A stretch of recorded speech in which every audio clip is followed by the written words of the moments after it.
The original Dracula is one of the. Are you ready?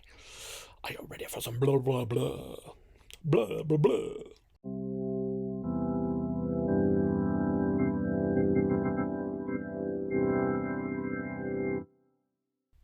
Bum bum bum.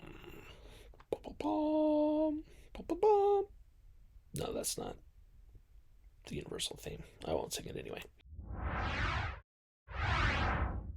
Well, hello there, everybody. Welcome back to October, Shocktober, Halloween season, and we are continuing with the Universal Classic Monsters Complete 30 Film Collection. And I think for this Halloween season, we are going to focus on the Dracula, which I said last time, but I think that's what we're doing. We're starting off with that anyway. I doubt we will get any further. All 6 films from the legacy of the original Dracula includes Dracula, 1931, The Dracula's Daughter, getting old. Dracula's Daughter, 1936, Son of Dracula, 1943, House of Frankenstein, 1944, House of Dracula, 1945, Abbott and Costello Meet Frankenstein, 1948. Sorry if there's any redundancy there. Yeah, that's all the films that's going to be in this Dracula compilation, and we will try and do them all. Since I got my glasses off, I'm going to read the back of it. The original Dracula is one of the silver screen's most unforgettable characters and, along with the other Universal classic monsters, defined the Hollywood horror genre. Dracula Complete Legacy Collection includes all 6 films from the original legacy, including the frightening classic starring Bela Lugosi and the timeless films that followed. These landmark motion pictures defined the iconic look of the famed vampire and continued to inspire countless remakes and adaptations that strengthen the legend of Dracula to this day. Okay, and so it's got the 6 films there, and I'm also going to add, as being its own film, the Dracula Spanish language version from 1931.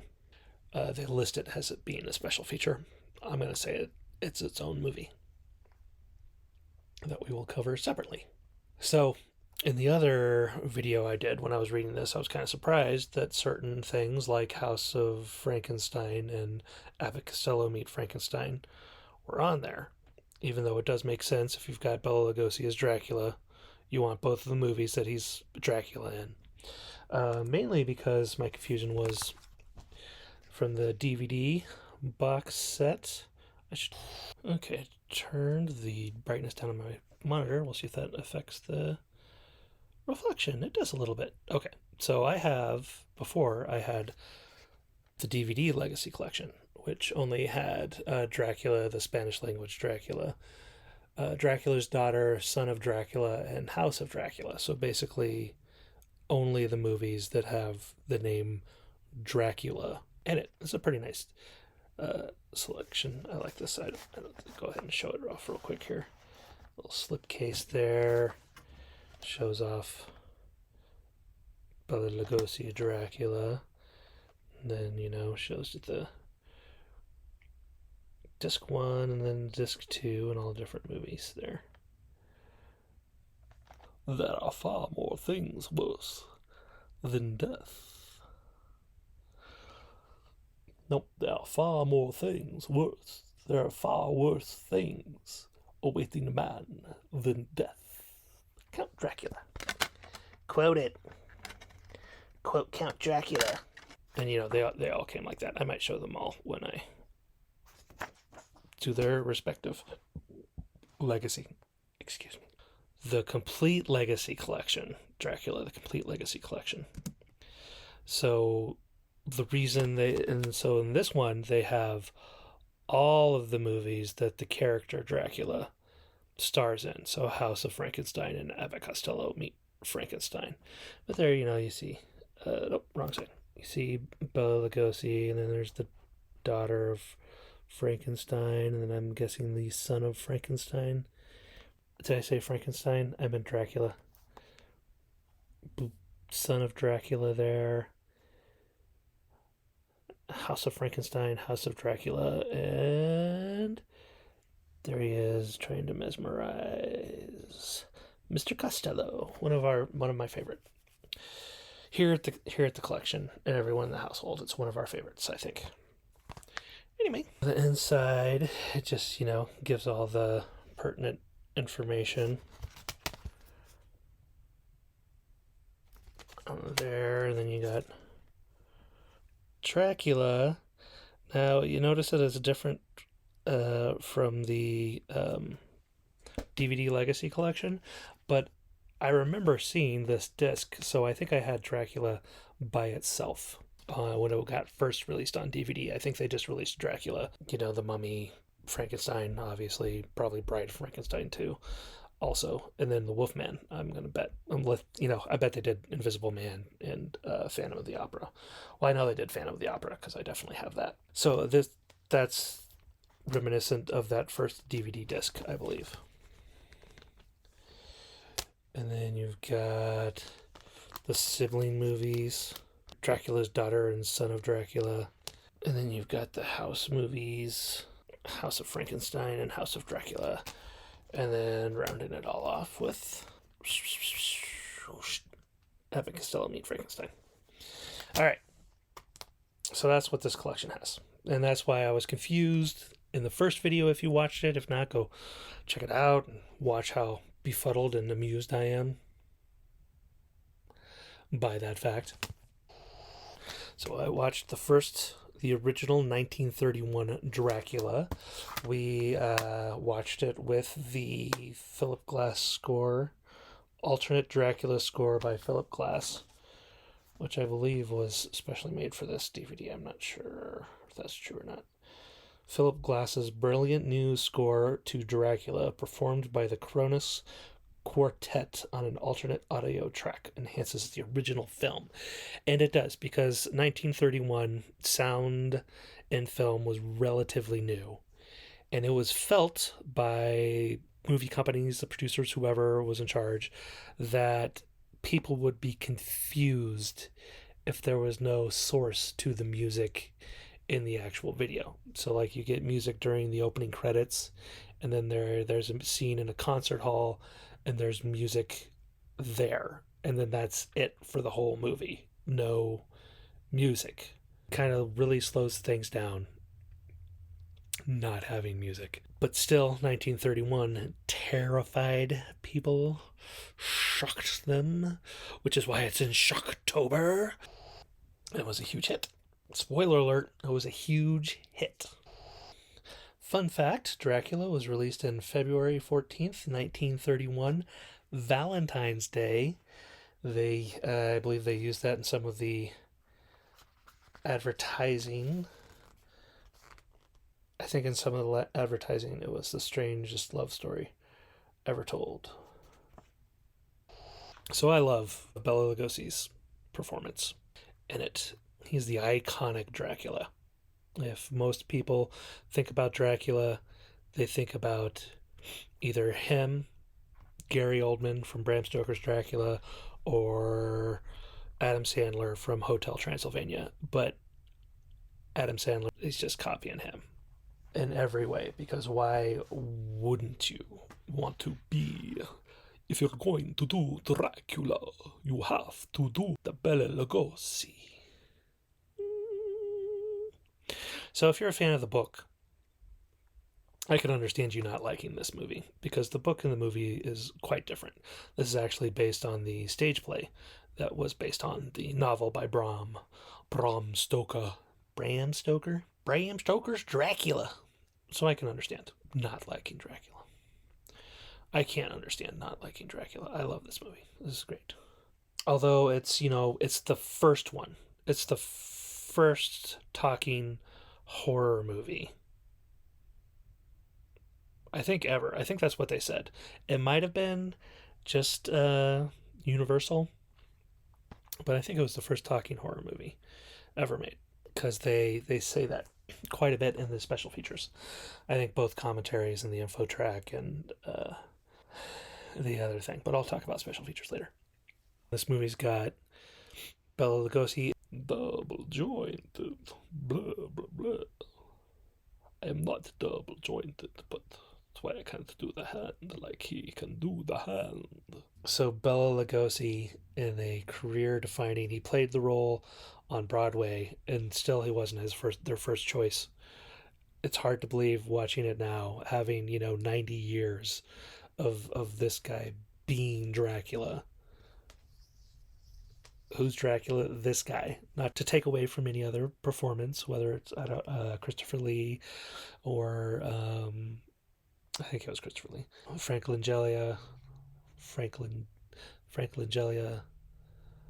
I should leave my hand here so I can just put in correct pronunciations if I want. Gary Oldman, or Adam Sandler. But he was the one. They wanted the Lon Chaney Sr., who had become very famous at that point as the Man of a Thousand Faces. He had done a couple of silent horror movies like Phantom of the Opera and The Hunchback of Notre Dame. So he was like the number one box office star. And in 1930. So they were like, let's get that guy. But then he unfortunately got throat cancer. No, he had lung cancer. He had a problem with a tonsillectomy that caused him to be unable to be in the show. I'm giving you a bunch of useless information you don't need. It's got Dwight Frye as Renfield. Man, what can we say about Dwight Frye and his performance? It's a terrific performance. It's one of those performances that is so great and brilliant it kind of ruined his career for doing other things. Apparently beforehand he was doing like comedies and dramas and that kind of thing, but then once he was Renfield and Dracula, he became the token bad guy, token assistant, crazed assistant. He would go on in two Frankenstein movies and a couple other movies. In the beginning, you're kind of like, well, that guy doesn't seem quite normal. But then, once he goes crazy, I mean, he's probably a very nice gentleman. I love Dwight Frye, but then he goes insane and goes into the nut house. And Edward Van Sloan plays Van Helsing, who's the ultimate vampire slayer. Which I say that just jokingly. That's kind of what he's become. But, in 1931, he didn't know what a vampire... Well, he knew what a vampire was, but he didn't know they actually existed. And then he's all like, hey, listen, these girls are dying. All their blood is drained. They've got 2 little puncture holes in their neck. I think we got a vampire. It's the only logical explanation. Everyone's all like, what? Oh, well, okay. Whatever. David Manners, who I don't remember who that is. Helen Chandler... I believe plays Mina, and she does a good job. I like her performance of Mina. I think you feel what she's going through and everything that the drama, the how she's being pulled from one side to the other. Directed by Todd Browning. Is that his name? Brownie. Dracula. Count Dracula leaves Transylvania and heads to London, where the vampire sleeps in his coffin by day and searches for potential victims by night. So it starts off with a carriage ride in the Transylvanian mountains, where Renfield, played by the great Dwight Frye, goes to Dracula's castle. A lot of the atmospheric stuff in there. First watching it, you might be all like, why are there opossums? Why are there armadillos in this Transylvanian castle? But I was in some of the extra features, they're like, they had a no rat policy in movies at that time. So they're like, well, we can't get rats, so we'll get rat-like looking creatures, I guess. So possums and armadillos. So like looking at it now is just kind of like then it kind of, I guess, made a certain logical sense. Renfield's there to close a real estate deal with the Count. He bought a abbey that's like a rundown ruins, shabby abbey. So he's probably like, hey, I finally loaded off this trash heap that I've shown to 12 customers now and nobody's wanting it, but this foolish Transylvania count wants it. Cha-ching. Little does he know, he gets a little more than he's bargained for. And that whole section where it's just Lugosi and Renfield is kind of Lugosi, Dracula and Renfield, or Lugosi and Frye. That whole section is quite mesmerizing, I think. And you get a lot of the great lines in there, like "Children of the night, what wonderful music they make, or beautiful music they make. I never drink wine." That is just quite entertaining, I think.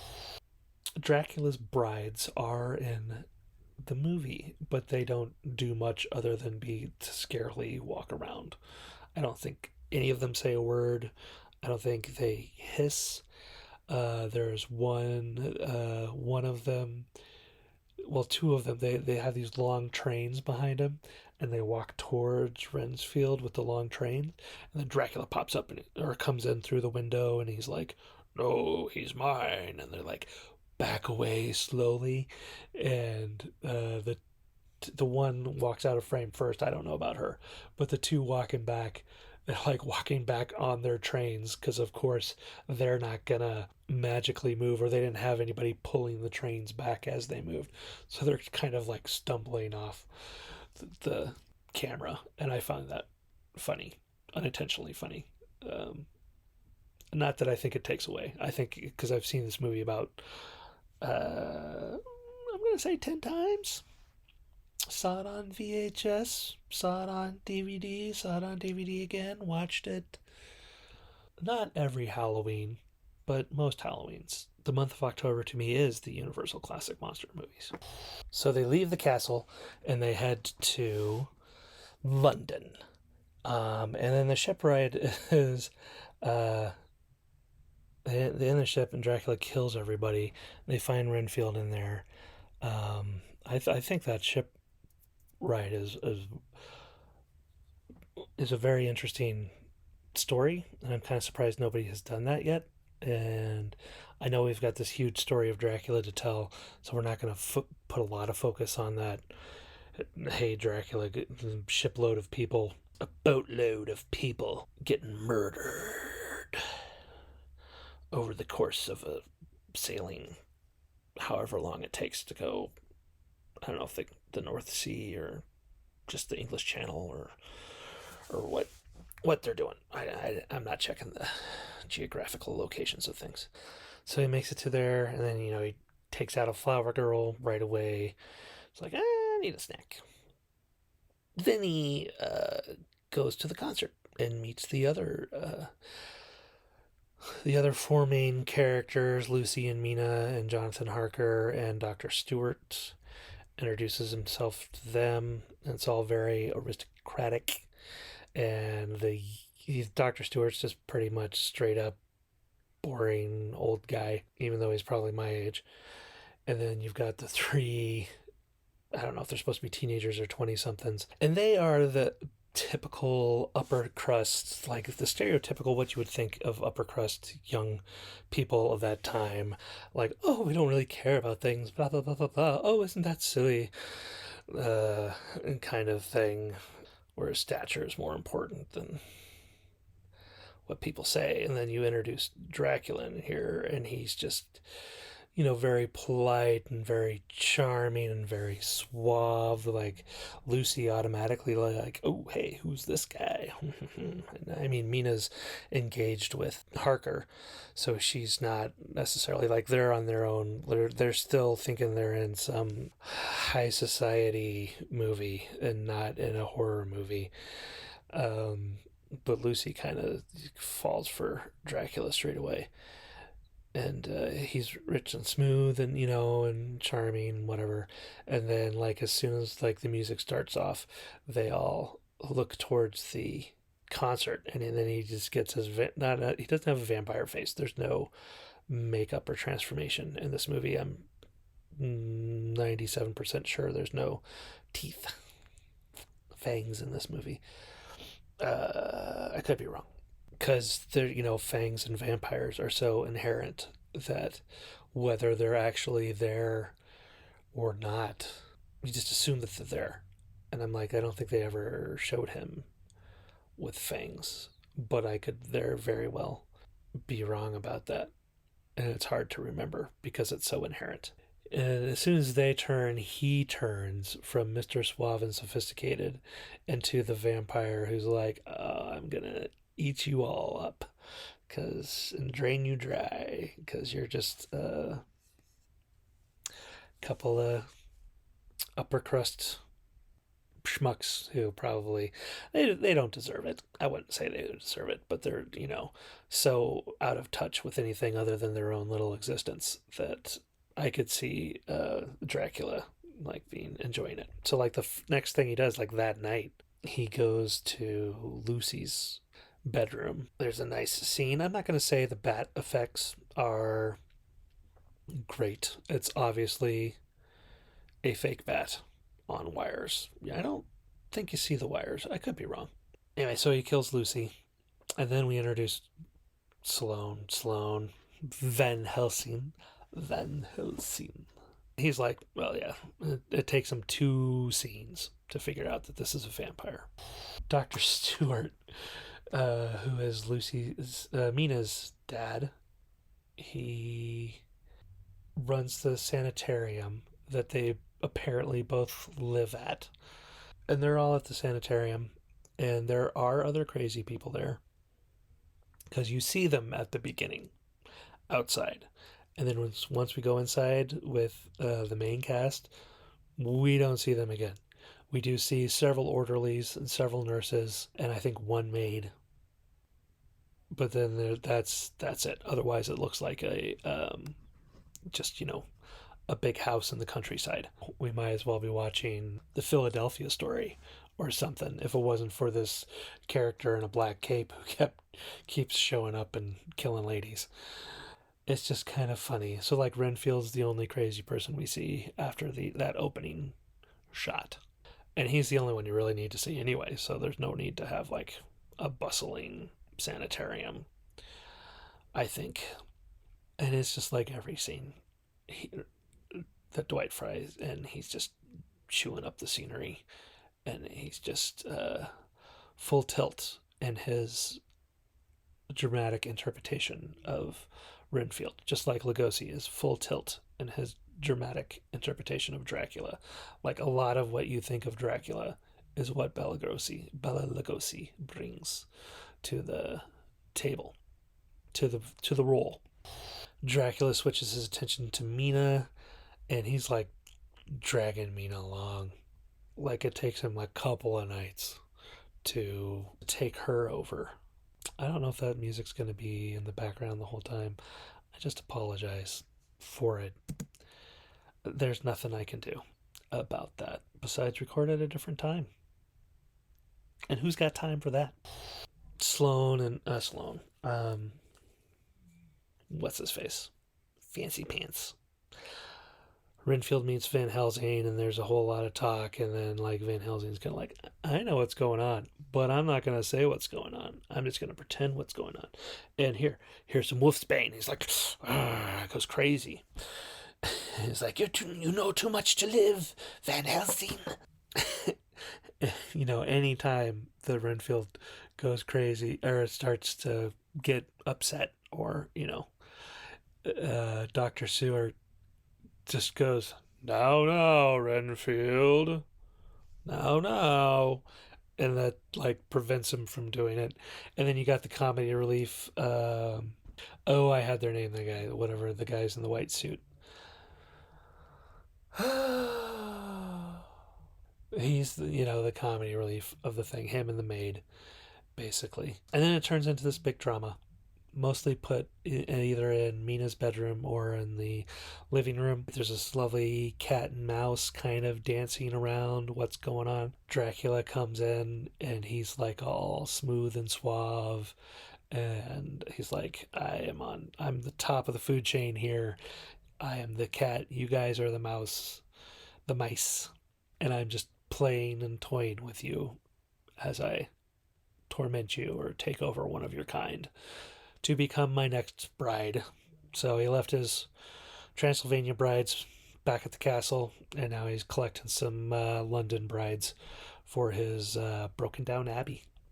Which, if you look at it, it's like, there's how can you conceive somebody in this nice black suit and very combed hair, very presentable person, and you look at the abbey and you're like, how can you conceive that this person actually has like a mirror and a well, he's a vampire, so he can't have a mirror, but you know what I mean, like, he can, a nice closet to hang his suit in, and brush and stuff like that. It is 1931, so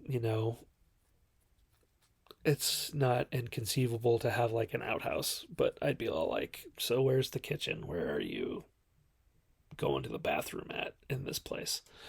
That's what I'd be like if my neighbor bought the shabby ruins next door. Maybe there's a nice part and they just don't show it in the movie.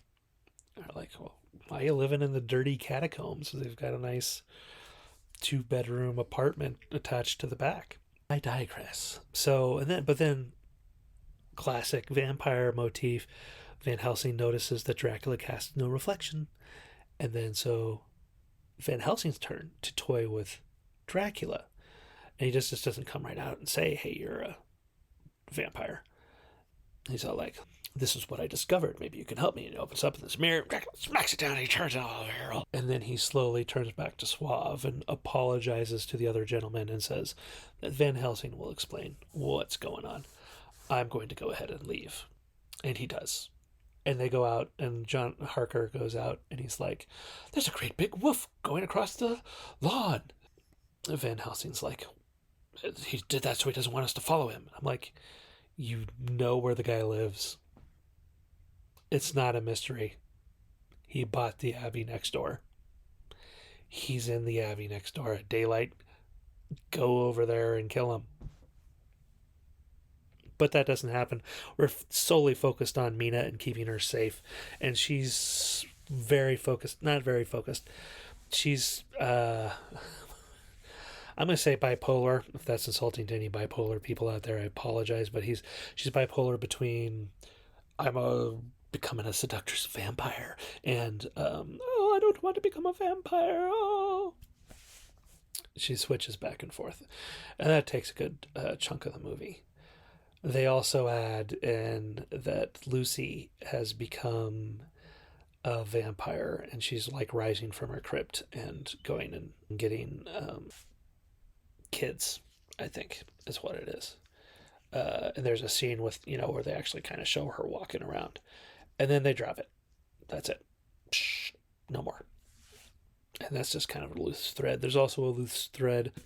My two problems with them, kind of like, why didn't they follow through with that Lucy thing? And I think one other thing, but I can't remember right now. I got confused of whether, because probably have watched Francis Ford Coppola's Bram Stoker's Dracula since I've seen this one last.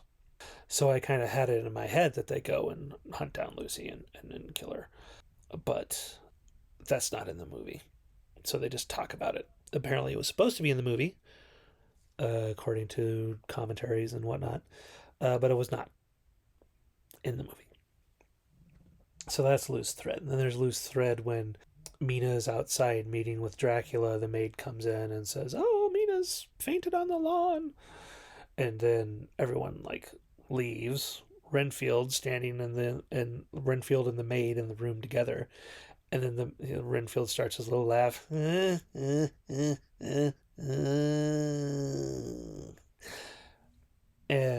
she faints. And then he's there's a great shot of her in the foreground and him crawling towards her with his crazy eyes and his insane laugh. Maybe he's laughing at that point. I can't remember. It seems like it. And then he gets to her, and then the camera cuts, and we're all like, "Oh, Mina, are you okay? Mina," and you don't see the maid again, ever. No, she pops up later, with the orderly. That's the word I couldn't remember earlier. Orderly. And he's all like, there's a great section there where he's all like, they're crazy. They're all crazy. Only two sane people here are me and you. And sometimes I have my doubts about you. And she's all like, yes. And he like slowly backs away. Just ruined the joke of the movie for you. There's like 3 jokes, and I just ruined one of them for you. So that's like the only thing that's like, okay, well, Renfield didn't do anything to her. Maybe. We don't know. And there's a lot more of the fake bat flying around, talking to the scene where the bat comes in, and Mina's like, "Yes, okay, I will."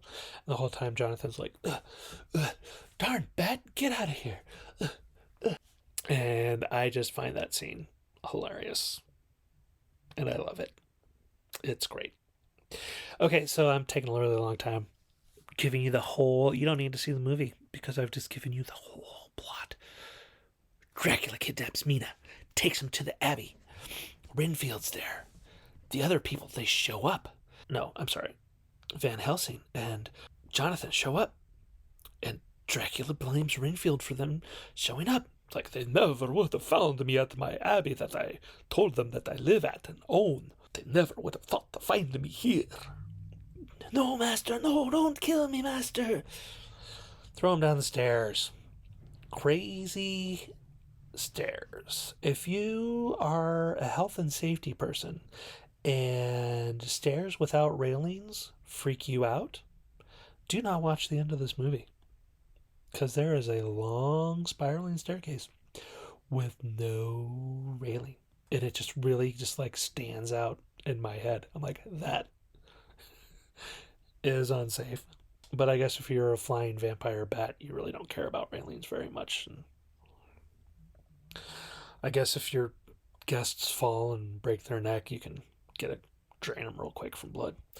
Anyway, they hunt Dracula down because sun is coming up.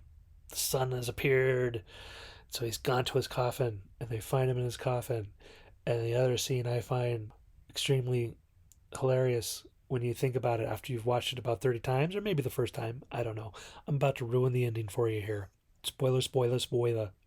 Van Helsing takes the lid off of. It's not a coffin because he just brought boxes of dirt because a vampire has to sleep in his home soil. That's returned to his home soil every day. That's the legend that they go on. And so he pulls the lid off of his crate of dirt and then proceeds to break off a piece of it. So you hear this loud, here's Dracula sleeping in his box, and here's Van Helsing a foot away cracking down on the wood, making a heck of a racket while Jonathan goes to try and find Mina. I just find that hilarious. As I said, spoiler warning, Van Helsing gets Dracula. Mina has been, once you get rid of the main vampire, Mina becomes normal again. Just like that. She's not going to be crazy. She's not going to have her dad go, now, Mina. Because she's perfectly fine now. Her and Jonathan go off, and you hear bells that are supposed to be the morning. Maybe they're supposed to be wedding bells because they were engaged, if I didn't say that before. What? That changes everything in the whole movie. And they leave Van Helsing down there in the dirty catacombs. And then it just cuts and goes to, it's a Universal picture. So, yeah, that's the whole movie of Dracula. You're welcome. You don't have to watch it anymore. Why watch? Brilliant cinematography. The lighting and mood and atmosphere. The directing is also top notch. I think Todd Browning, right? Is that what I said? Mr. Browning. Todd Browning did excellent job, and the performances are all very good. At least, sorry. You want to see my armpit, don't you? I think at least 3 of the people from the cast were from the stage Broadway performance, so they had it down pat. I think because it was from a stage performance, there are elements that are very stagey in the movie. But I mean, if you got people talking in a room, and especially in 1930s, they weren't going to be doing handheld, wandering cameras or multi-cut edit extravaganzas. It can make it kind of feel like a stage play at some points, and then other points it does a good job. It does a great job opening it up. I think sometimes stage plays don't transfer well, and this one transferred well. I think they took a combination of what was in the book and what was in the play, and they melded it to this to what is almost a, one could say, like myself, that this is the definitive version of Dracula. Not to insult original author or any other Coppola or any other filmmaker who has tried to make this movie. Okay, I'm going to talk special features on Dracula and the differences between what you're getting with the Blu-ray if you already have the DVD and you're like, why should I upgrade to the Blu-ray? I'll tell you right now. Okay, extra features: The Road to Dracula documentary, which is also from the Road to Dracula is from the DVD box set. Lugosi, The Dark Prince is new. Dracula Archives, which I'm going to assume is the same as Dracula original poster and photo gallery. You got the alternate score with Philip Glass. That's going to be in something else. There are 2 commentaries on this one. One by, I believe it's the same one. They don't tell me here, but it's film historian David J. Schall. Sorry for butchering any names. Provides insightful commentary to the film on the alternate audio track. And then on the Blu-ray, they have a second commentary by, I'm going to have to put his name, the writer of Dracula Dead and Loving It, and apparently also a historian of some kind.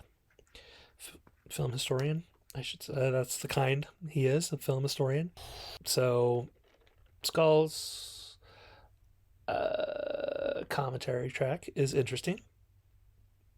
He goes on quite a bit about the Spanish language version and the differences between the two. Then the Dead and Loving It guy, most of his commentary is spent pointing out how Todd Browning's Dracula is better than the Spanish language Dracula. So, like, DVD commentary, he's like, which is on here also, but I'm just going to switch.